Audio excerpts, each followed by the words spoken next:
வெளியான அடுத்த DMK files. இந்த முறை மக்கள் மிரளும் அடுத்தடுத்த அதிர்ச்சி சம்பவங்கள். தமிழகத்தில் கடந்த சில ஆண்டுகளாக பெண்களின் பாதுகாப்பு குறித்து மக்கள் மத்தியில் பெரிய அதிர்ச்சி ஏற்பட்டுள்ளது. திமுக அரசு பொறுப்பேற்ற பிறகு 2020 ஒப்பிடும்போது பெண்களுக்கு எதிரான குற்றங்கள் 59.7% அதிகரித்திருப்பதாக கூறப்படுகிறது. அதேபோல பாலியல் வன்கொடுமை சம்பவங்கள் 210% வரை உயர்ந்திருப்பதாகவும் தகவல்கள் கூறுகின்றன. கடந்த 5 ஆண்டுகளில் தமிழகத்தில் 8752 கொலைகள் நடந்துள்ளன. அதில் 1977 பெண்கள் கொல்லப்பட்டுள்ளனர்.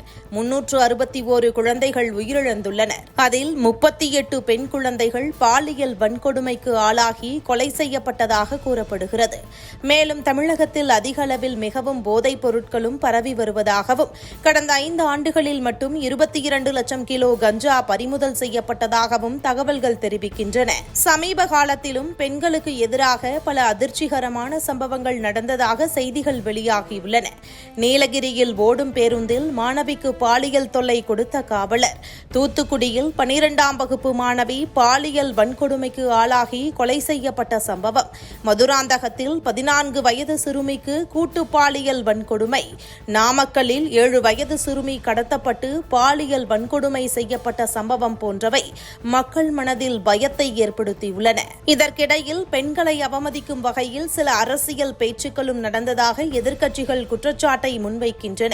பெண்களுக்கு அளிக்கப்பட்ட சில தேர்தல் வாக்குறுதிகளும் முழுமையாக நிறைவேற்றப்படவில்லை என்ற குற்றச்சாட்டுகளும் எழுந்துள்ளன. ஆனால் இதே நேரத்தில் நாட்டின் அளவில் பெண்களின் முன்னேற்றத்திற்காக பல முக்கிய திட்டங்களை கொண்டு வந்திருக்கிறார் பிரதமர் நரேந்திர மோடி.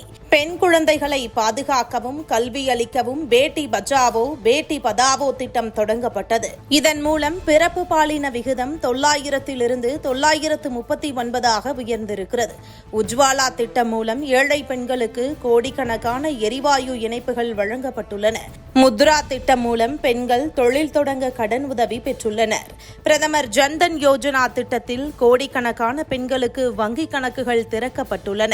மேலும் நாரிசக்தி வந்தன் சட்டம் மூலம் பாராளுமன்றத்திலும் சட்டமன்றங்களிலும் பெண்களுக்கு 1/3 பங்கு இடம் வழங்கப்படும் என்ற வரலாற்று முக்கிய தீர்மானமும் எடுக்கப்பட்டுள்ளது.